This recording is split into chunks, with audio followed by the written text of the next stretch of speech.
वालेकुम। आपने जो प्रोजेक्ट जनरेट बनाया है कैड लैब के लिए, आपने उसको क्या करना है, सबसे पहले उसकी एक कॉपी बना लेनी है। जो भी आपके पास फोल्डर में आपने सेव किया उसकी एक कॉपी बना लो। कॉपी बनाने के बाद आपने क्या करना है, असेंबली में आना है, असेंबली ओपन करनी है। उसमें देखना है कि सबसे बड़ा कंपोनेंट कौन सा है। ठीक है, सबसे पहले आपने उस सबसे बड़े कंपोनेंट को आपने अरेंज करना है अपना प्रिंटर के लिहाज से। ठीक है, प्रिंटर का जो साइज़ है वो तकरीबन 150 में, 150 में और जेड में तकरीबन 150 की, हर साइड पे 150 होना चाहिए। तो अब ये एक मैंने एक असेंबली ओपन की है, इसमें मेरे पास जो मैक्सिमम साइज़ आ रहा है वो इस कंपोनेंट का आ रहा है। तो मैं इसको ओपन कर लेता हूँ, इससे मेरा स्केल डिफाइन हो जाएगा कि मैंने कितना स्केल करना है उसको।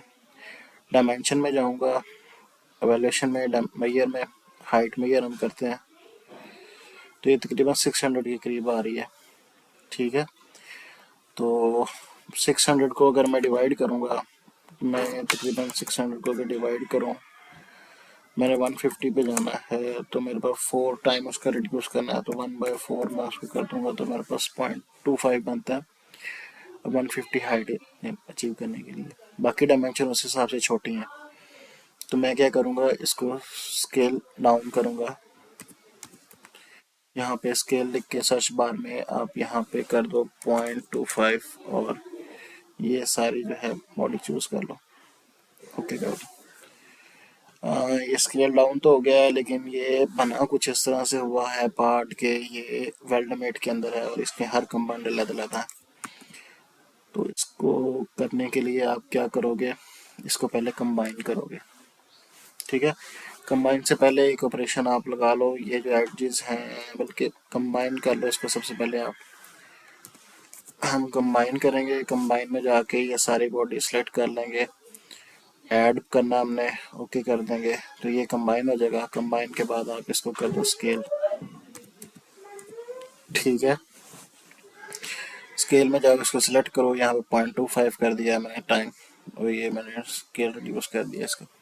अब इसकी हम हाइट मेजर करते हैं। हाइट कितनी आती है आपके पास, तकरीबन 146। तो ये ठीक है, तो इस तरह से आपने जो है उसकी डिसाइड करनी है कि आपने हाइट कितनी रखनी है।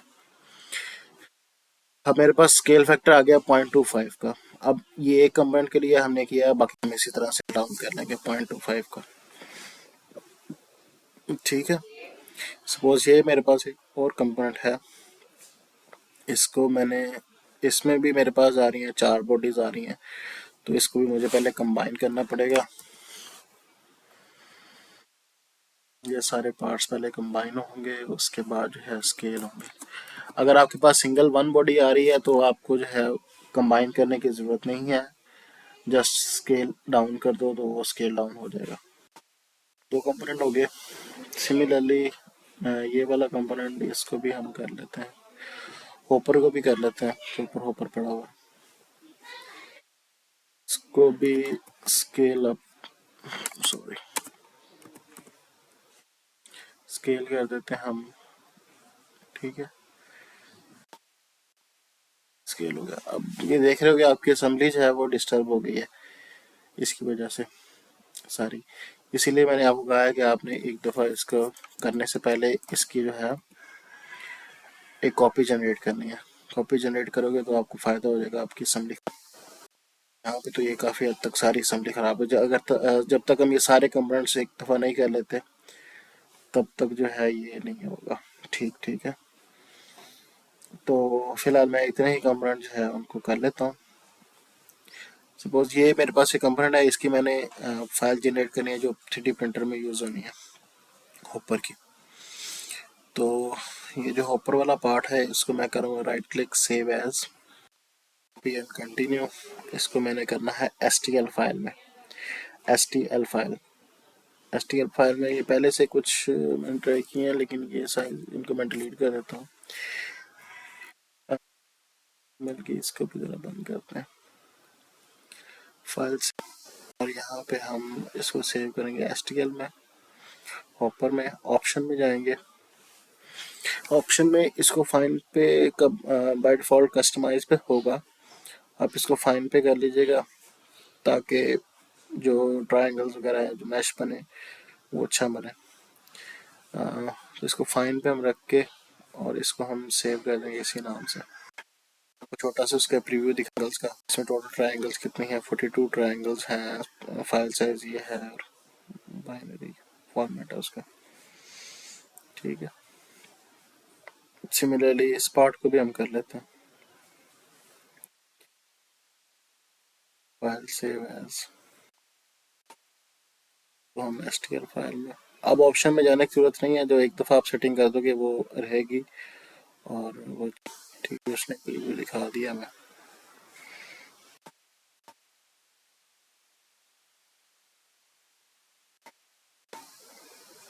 अच्छा, देन इसी तरह से आप कर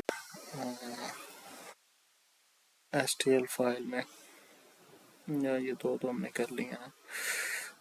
एंड देन ये टेबल है, स्टूल टेबल, जो सबसे बड़ा कंपोनेंट था, उसको भी हम करेंगे file save as, STL file, option में जाने के यहाँ से उसका रिजल्ट दिखा देगा। 512 इतनी ट्रायंगल्स हैं और बाकी ऑन सो ऑन। ठीक है, तो ये एसटीएल फाइल जनरेट हो गई। प्रिंटर को आपने कैसे सेट करना, या इसकी स्लाइसिंग जो है इसको फर्दर कैसे लेके चलना, तो ये मैं आपको एक ये फाइल भेजूंगा विन आर आर की, सुपर स्लाइसर के नाम से। इसको आपने करना है एक्सट्रैक्ट, राइट क्लिक करके एक्सट्रैक्ट करना, एक्सट्रैक्ट हेयर।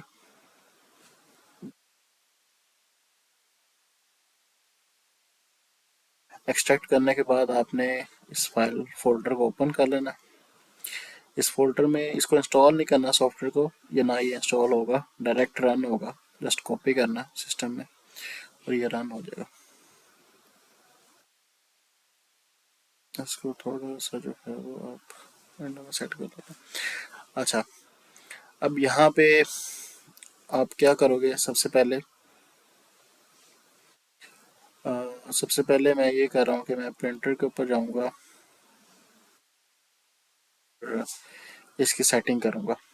ठीक है, इसकी कंडीशंस वगैरह हम सेट करेंगे। इसमें 3 मेथड्स हैं सेट करने के, एडवांस है और सिंपल है, एडवांस और एक्सपर्ट लेवल की सेटिंग है।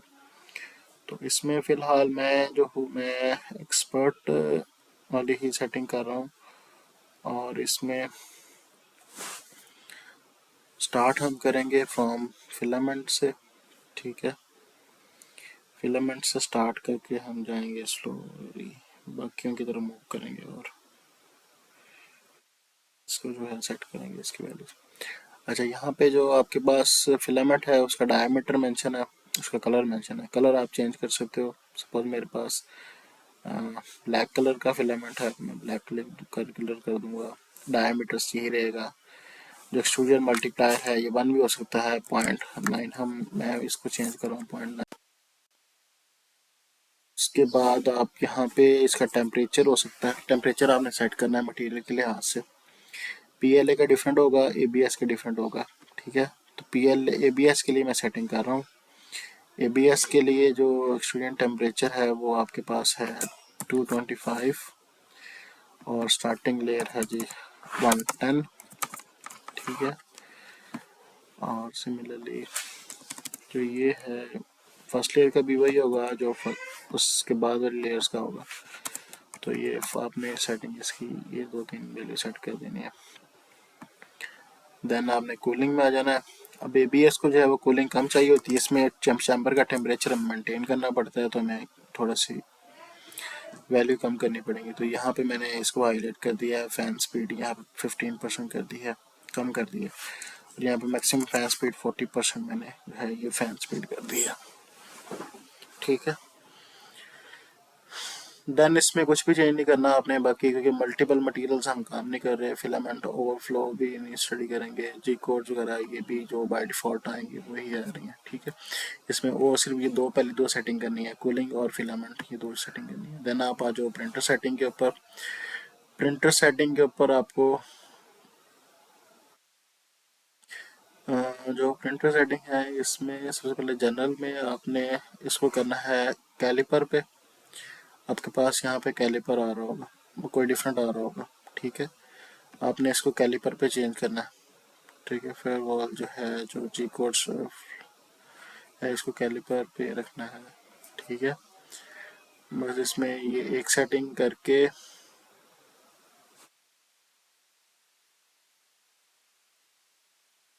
आपने जी कोड्स के ऊपर आना है। मल्टीप्लाई पे इसमें आपके पास यहाँ पे ये जो मशीन लिमिट्स आ रही हैं ये आपके पास ज़्यादा आ रही होंगी, 500 आ रही होंगी, और यहाँ पे 12 आ रहा होगा। तो ये आपने ये सेट करनी है वैल्यू, 400 टू 12 सेट करनी है। यहाँ पे भी 9,000 आ रही होगी वैल्यू, यहाँ पे 10,000 वैल्यू आ रही है, तो ये 3,000 आपने मशीन लिमिट सेट करनी है। तो ये दो वैल्यूज हमने चेंज करनी है।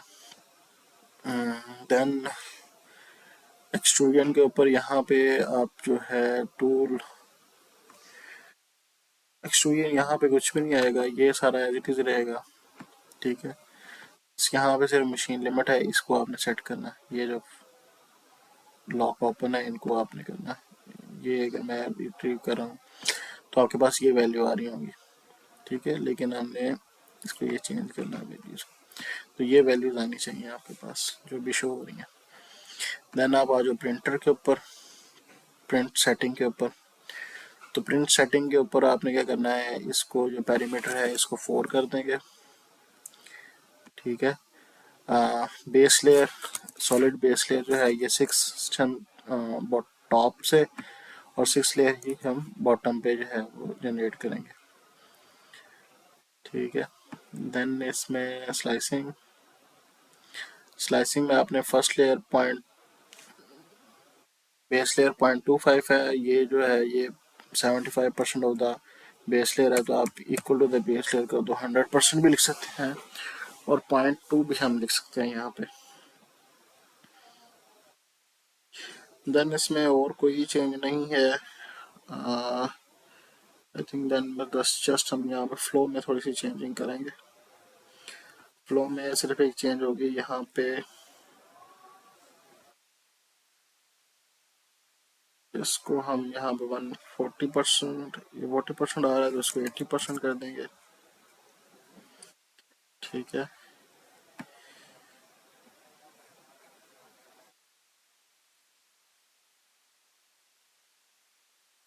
80% कर देंगे। इसको 100%, सेकेंड वन 100% हम रखेंगे।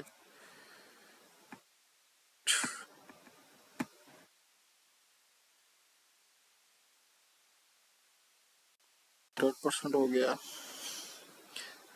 यहाँ पे ये सॉलिड इनफ्लो जो है ये 20% हम कर देंगे। तो ये सारी सेटिंग जो है ये एज इट इज आपने जो है वो, सॉरी ये हम गलत सेटिंग इस बन थी। और इसमें स्पीड में हमने थोड़ी सी वेरिएशन करनी है। स्पीड में हमने वेरी करना था, सिर्फ यहाँ पे एक फैक्टर वेरी करना है हमने स्पीड में। ये सेटिंग हमने स्पीड में करनी थी, 150%। ठीक है, देन यहाँ पे 80%, देन इधर 100%। 100% के बाद आपने यहाँ पे ये 20% करना। बाकी इसमें स्पीड वाले में और कोई चेंज नहीं है। ठीक है, तो ये विड्थ और फ्लो वाला था, इसमें खाली आपने यहाँ पे सिर्फ एक वैल्यू चेंज करनी है, ये एक्सट्रूजन पैरामीटर का। ये आपने वैल्यू सेट करनी है 0.521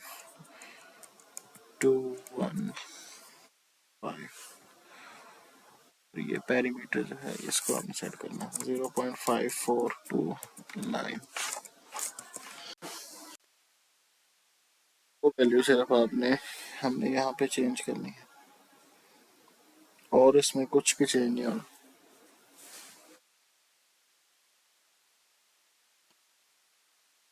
ठीक है, ये करने के बाद आप इसको सेव कर सकते हो। सेव कर लो किसी भी नाम से, टेस्ट 2 के नाम से इसको सेव कर लेता हूँ। ये सिर्फ एक दफ़ा आपने करनी है, बार बार नहीं करने की ज़रूरत। यहाँ पे आपने इसको रखना है टेस्ट 2 पे। सॉरी, अभी यहाँ पे क्या से सेटिंग आ रही है टेस्ट 2, इसको हमने सेव कर लिया। ठीक है, तो यहाँ पे टेस्ट 2 मेन हेडिंग में आ रहा है। ठीक है, और इसके अंदर हम टेस्ट 1 में जा रहे हैं। देन हम यहाँ पे करेंगे पार्ट को इंपोर्ट। सपोज ये आपके पास फ्रेम है, इस ओरिएंटेशन में आ रहा है। इस ओरिएंटेशन में ये ठीक नहीं लग रहा मुझे, तो इसकी ओरिएंटेशन मैं थोड़ी सी चेंज करना चाहूँगा। मैं ये वाली जो बेस साइड है, इसकी ओरिएंटेशन का जो है मेन काम होता है सिर्फ कि आपने इसको किस तरह ओरिएंट करना होता है कंपोनेंट को। तो कंपोनेंट को मैं ओरिएंट करने लगा हूँ, ये वाली जो साइड है इसको अपनी बेस बनाने लगा। ठीक है, इससे क्या होगा कि उसकी ग्रिप ज़्यादा होगी। अगर मैं इन पैड से करता तो इसकी ग्रिप सिर्फ इन स्मॉल एरियाज़ की तरफ होनी थी, बस थोड़ी थोड़ी जगह पे। इस जगह पर इसकी ग्रिप जो है वो सबसे ज़्यादा आएगी। ये जो नीचे आपके पास प्लेट है उसकी विड्थ क्योंकि ज़्यादा है, उसका कॉन्टैक्ट एरिया जो है सरफेस के साथ, जो हॉट प्लेट होगी उसके साथ ज़्यादा होगा। तो इसीलिए इसको जो है मैं इधर से जो ग्रिप करने लगा। ठीक है, जब ये आपने यहाँ पे प्लेस कर दिया, प्लेस करने के बाद ये ग्रीन कलर में अगर आएगा तो मीन्स आपकी जो साइज़ लिमिट्स हैं वो ठीक है। देन आपने इसको कर देना है स्लाइस। यहाँ पे ये एक स्लाइस नाउ का बटन है, तो इसमें हम इनफिल जो है, इनफिल अपनी मर्ज़ी से सेट कर सकते हैं। इनफिल 18% फ़िलहाल आ रहा है, तो जितना स्ट्रक्चर ज़्यादा स्ट्रॉन्ग आपको चाहिए उतना आप उसको वेरी कर सकते हो इनफिल को। तो यहाँ से ये जो है ये आपके पास पूरी इसकी स्लाइसिंग हो गई है। ठीक है, डिफरेंट लेयर्स जो हैं आपको नज़र आ गए। इसमें जो ओवर हैंगिंग वाला एरिया है वो काफ़ी ज़्यादा इसमें ओवर हैंगिंग आ रही है। अबाउट 1 पॉइंट समथिंग जो है इसमें ओवर हैंगिंग आ रहा है। ये जो ब्लू कलर का आपको एरिया नज़र आ रहा है ये ओवर हैंगिंग का एरिया। तो अगर इस तरह का कंपोनेंट हो जिसमें ओवर हैंगिंग जो है 1% या से ज़्यादा हो, या आपको लगे कि ये नहीं बन सकता, क्योंकि यहाँ पे अगर मटेरियल आएगा तो स्ट्रेट यहाँ पे अगर आता है, स्ट्रेट लाइन लगाएगा ना इधर एक्सट्रूड एक्सट्रूड करता हो, यहाँ से अगर टूल मूव करके आता है एक्सट्रूडर आपका, तो ये आधा जो मटेरियल होगा ये हॉट होगा और हैंगिंग पोजीशन के ऊपर होगा। जब वो हैंगिंग है तो इसका मतलब है कि यहाँ पे हमें कोई ना कोई सपोर्ट डालनी पड़ेगी, सपोर्ट स्ट्रक्चर देना पड़ेगा। तो इस तरह के कंपोनेंट जिनमें आपके पास ज़्यादा एरिया हैंगिंग आ जाए, ओवर हैंगिंग ज़्यादा हो जाए, 1% से ज़्यादा हो जाए, तो आप उसमें यहाँ पे सपोर्ट मटेरियल डाल सकते हो। तो सपोर्ट मटेरियल के लिए ये सपोर्ट मटेरियल है। यहाँ पे हम क्या करेंगे, support on build part, support for enforced only और एवरीवेयर। ये 3-4 कंडीशन हैं, इनमें आप चेक कर लीजिएगा कि आपको कौन सा सूट करता है। तो मैं जैसे ही मैंने ये फर्स्ट ऑप्शन मैंने चूज़ की है, तो ये सिर्फ इन पिलर्स को सिर्फ री कर रहा है, हालांकि इनको ज़रूरत नहीं थी, नहीं है हमें। ठीक है, ये खाली क्या कर रहा है, बिल्ड पार्ट ओनली, इसमें खाली आउटसाइड पे कर रहा है, ओवर हैंगिंग वाले पे नहीं कर रहा। तो हम करेंगे support body for enforced only. इस पे देखते हैं इस पे क्या करता है वो। नहीं, वो कह रहे जी इस पे भी काम चल जाएगा आपका विदाउट सपोर्ट सिस्टम के। एवरीवेयर अगर करते हैं, एवरीवेयर अगर हम देखें तो एवरीवेयर में कितना, अब ये जितना ग्रीन पार्ट आपको नज़र आ रहा है ये सारा जो है स्पोर्ट मटेरियल में की फॉर्म में शो होगा आपको। ठीक है, और इसकी लेयर थिकनेस काफ़ी कम होगी, और ये जो है ये जस्ट आपके कंपोनेंट के साथ बस अटैच होगा और कहीं पे भी ओवर हैंगिंग नहीं देगा आपको। ठीक है, अगर मैं इसको स्लाइस करके देखूं तो ये जो ग्रीन कलर का पोर्शन है वो हर कंपोनेंट कंपोनेंट के साथ है, लेकिन इसकी थिकनेस देखो कि काफ़ी कम है, और डायरेक्ट इन कॉन्टैक्ट भी नहीं है आपके कंपोनेंट के साथ। ठीक है, ये इजीली रिमूवेबल भी होगा। ठीक है, ये ओवर हैंगिंग, यहाँ पे ओवर हैंगिंग थी तो ये बिल्कुल उसने क्या किया, उसके नीचे है एक फ्लैट प्लेट लगा दी। अब इसमें देखो ये सिंगल सिंगल लेयर सिर्फ मूव कर रही है, लेकिन अभी भी ये जो सपोर्ट मटेरियल है ये काफ़ी जो है हमारा मटेरियल ज़ाया करेगा। तो आपने दोनों चीज़ों को देखना होता है कि इन सपोर्ट मटेरियल कम से कम आप यूज़ करो, उससे आपकी फिनिश इम्प्रूव होती है जितना कम से कम सपोर्ट मटेरियल होता है। लेकिन आपने दूसरा फैक्टर भी देखना होता है कि ये ओवरहैंग भी ना हो। अगर ओवरहैंग हो रहा है तो फिर आपको थोड़ा बहुत सपोर्ट मटेरियल खुद डालना पड़ सकता है। इस तरह की जो शेप्स हैं उनमें 1% से जो ज़्यादा है, 1% तक जाना सपोर्ट मटेरियल अगर ओवर हैंगिंग आ रहा है तो उसमें सपोर्ट मटेरियल की ज़रूरत नहीं पड़ती। कुछ मटेरियल ऐसे होते हैं जिनमें ज़्यादा ज़रूरत पड़ती है, वो जिसमें 2%, 3% या 4% तक ओवर हैंगिंग की तरफ चला जाए सिस्टम, तो फिर उसमें ज़्यादा ज़रूरत पड़ती है। ठीक है, ये मेरे ख्याल में ये वाला जो पोर्शन है ना ये चल जाएगा हमारा। तो इसको इसी तरह करके आपने कर देना है एक्सपोर्ट जी कोड। इस पर क्लिक करोगे, यहाँ पे जो फाइल है ये आपकी जो है यहाँ पे फाइल जनरेट हो जाएगी। ठीक है, तो अगर मैं वापस आऊँ इसको और इसको मैं सेकंड पार्ट में यहाँ पे लेके आऊँ, हम दो का भी इकट्ठा बना सकते हैं। अगर आपके पास छोटे कंपोनेंट्स हैं तो हम दो कंपोनेंट्स को भी इंगेज कर सकते हैं, लेकिन अब क्योंकि हमारे पास कंपोनेंट का साइज दोनों का एक जितना ही है ऑलमोस्ट, तो हम इस तरह का नहीं कुछ भी बना सकते। ठीक, ये एक आसान तरीका है उसको फ्लैट बॉडी के ऊपर अटैच करने के लिए। इसके ऊपर क्लिक करो और जो साथ साइड बॉटम पे लेके आना चाहते हो उसको ले आओ, तो वो जो है वो ओके हो जाएगा। ठीक है, थोड़ा सा पोजीशन कर लेते हैं। ठीक है, तो ये यहाँ पे अगर हमने इसको इस तरह पोजीशन कर लिया, इसको अब कुछ नहीं करना, जैसे यहाँ पे स्लाइसर पे के ऊपर क्लिक कर दो, अलाइन करके स्लाइसर पे क्लिक करना है और ये स्लाइस हो गया। ठीक है, इसमें कोई आपके पास ओवर हैंगिंग वगैरह कुछ नहीं आ रही, ये बन जाएगा इसी तरह ही। सिंगल लेयर पार्ट है, ठीक है, सिंगल सिंगल लेयर लग रही है और ये पार्ट ये भी बन जाएगा, इसमें कोई इशू नहीं आएगा। ठीक है, इसको भी आपने एक्सपोर्ट फाइल कर लेना है, इसको भी आपने सेव कर लेना। देन दोबारा हो, इसको रिमूव कर दो, एक और पार्ट यहाँ से इंपोर्ट करो, साइड सपोर्ट थी, ये साइड सपोर्ट है। अब इसमें आपने डिसाइड करना है कि आपने किसको जो है वो वर्टिकल पोजीशन की इसकी कौन सी अलाइनमेंट रखनी है। इसमें मैं अगर इस साइड को बॉटम के साथ अटैच करता हूँ तो इसमें कॉन्टैक्ट एरिया कम आएगा। जो अभी जो लोकेशन अभी जिस तरह ये पड़ा हुआ है उससे इसका कॉन्टैक्ट एरिया क्या हो रहा है, ज़्यादा हो रहा है। कॉन्टैक्ट एरिया ज़्यादा ना, अगर मैं किसी और साइड के ऊपर करूँ, इस साइड के ऊपर करूँ या किसी और साइड पे करूँ, तो इसी पे करके आपने इसको भी आपने जनरेट कर देना। ये जनरेट कर दिया, ये इसकी लेयर्स बन गई। लेयर्स बनने के बाद आपके पास एक्सपोर्ट कर लिया, ये हमने जी कोड एक्सपोर्ट। ठीक है, आपने करना क्या है, आपने रिपोर्ट के अंदर क्या करना है, रिपोर्ट के अंदर आपने इसकी एक पिक्चर, ऐसे एक पिक्चर लगानी है हर कंपोनेंट की। एंड के ऊपर आपने ये एक पिक्चर लगा देनी है जिसके ऊपर ये भी आ रहा हो ओवर हैंगिंग और की डिटेल, और ये जो है इनफिल कितना आया है और बाकी सारे पैरामीटर्स कितने कितने परसेंट है, ये सारी डिटेल आ रही हो। इसकी एक पिक्चर आपने स्नैप लेके इतने एरिया की आपने वो अटैच करनी है हर कंपोनेंट के एंड के ऊपर। ठीक है, तो होपफुली ये बस सेटिंग इसकी है, बस आपने एक दफ़ा सेटिंग कर ली उसके बाद कंपोनेंट तो आसान है। सारी एचटीएमएल फाइल्स को आपने बारी बारी इंपोर्ट करना है और यहाँ पे कोड जनरेट करके सेव करते रहना, और इसकी एक पिक्चर लेके रिपोर्ट के अंदर अटैच कर देनी है बस। कि होपफुली ये आधे घंटे का ही काम है, इससे ज़्यादा नहीं है। मैंने आपको आधे घंटे में ही ये तकरीबन तो कर दिए हैं, बस ये सेटिंग आपने थोड़ी बहुत देख लेनी है। ओके।